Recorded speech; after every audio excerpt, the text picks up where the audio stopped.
the sector which is buzzing in trade today. And, we've seen a lot of traction in a lot of these mid-cap IT companies. Of course, one of them is also Trigyn Technologies. And this, of course, is for another reason, largely because of the fact that we've seen it win a lot of contracts over the past 3 to 4 days. Let's try and understand, all these aspects when it comes to this particular company, what the outlook is. We're in conversation with the chairman, Mr. R Ganapathi, who joins us on the phone line. Hi, Mr. Ganapathi. Thanks for joining us. Can you just tell us a little more about, the big 3 contracts that you've signed? If you could just break these 3 contracts up and what it means for the financials of the company, because all these contracts range from a 3-year horizon to a 6-year horizon. And of course, I think the 3-year contract is extendable to a 5-year contract as well. So if you could take us through the various aspects and what it could mean for the financials of the company, sir. Sure. Morning. Thanks for having Trigyn over. It's a pleasure to be on your channel. These are April FY19 has begun well, but I must reiterate that the contracts which we have won in the top 15 days of April are small but significant wins. The one in Annapolis, Maryland, the one with Towson, Maryland, and Baltimore, Maryland. Baltimore itself, as you would know, is a small place. So these are basically what we have got in the last few weeks. These are hunting licenses for these counties, if you will, and these are small but significant wins because these are multi-year wins, and together, we are just sitting across with the vendor to structure out our potential because these skill sets that they call for are across several skills, but I must caution that these are modest but significant wins. I wouldn't like to speculate on the revenue, but I would like to say that these are revenues that in a full year may not be very substantial as one may like to see because they are 3 wins. These together, 3 together may not may push up the top line by a few $1 million. Good morning, Mr. Ganapathi. 3 deal wins in a short span of time.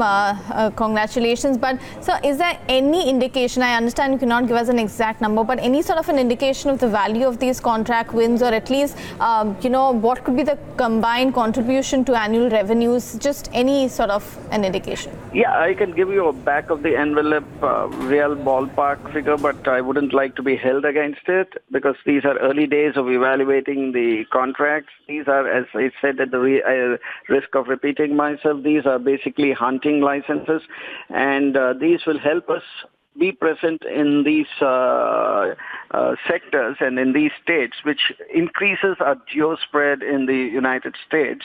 I wouldn't like to believe that at this time, at least till we sit with the vendors and structure out, these can contribute more than a few $1 million to the top line in a full year. But the advantage that we have is these little drops of water contribute to our ever-growing appetite to spread in the U.S. These little drops of water also contribute to increasing our geo spread in the U.S., and they ensure revenues because consistently over longer period of time, as you said in your opener, that these contracts potentially have the ability to run for 5 years.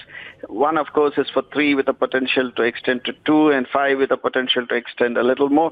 So I think these guarantee, these long-term contracts essentially for us ensure that to begin with, the budget for the year has a fair kitty to deal pipeline to deliver. Right. That is the advantage. Okay. It contributes to that gravy, really. Fair enough. All right, so when will the revenue recognition from these new deals start? I think we will have clarity on revenue recognition once we sit across during the first half of May with the clients. But fair to presume that these could happen from FY19 itself. How much would be recognized in FY19 we'll know by middle of May or little later than that. But it's fair to believe, and we would like to believe too, that we would have revenue recognition in FY19 itself. Sir, I understand you cannot talk to us about the fourth quarter which has gone by because you have not come up with your earnings yet, sir. But I'd just like to get an idea about what you can expect from FY19. Because for the first 9 months of this previous financial year, well, overall we haven't seen the kind of performance as investors may expect from your company. Can we expect a substantial improvement and good growth going in? Okay, let me put it this way. As you correctly said, I can't talk about FY18 because we have a board meeting coming up and on the 17th of May. But it's fair to say that FY19 is where our efforts in the last 2 years have been on diversifying from a single geography dependence to multi-geography growth. And I think to that end, if you've seen some of our announcements in the previous year, we have had some strong wins going forward in the Indian geography. And I think our efforts have been to build on that. I do hope and believe that FY19 will be a different tale, where some of these bigger and stronger deals could come from geographies other than what we are familiar with. And in that end, we have invested quite heavily in marketing and having a go-to-market strategy in the Indian geography. And I think that should reflect when revenues for FY19 are recognized. We believe that should be the story for us in the coming months. All right, Mr. Ganapathi, thank you very much for joining us here on Bloomberg Quint. Appreciate you taking your time out. That was the management of Trigyn Technologies. No big bang multi-million-dollar deals, but revenue recognition to start reflecting from FY19 itself.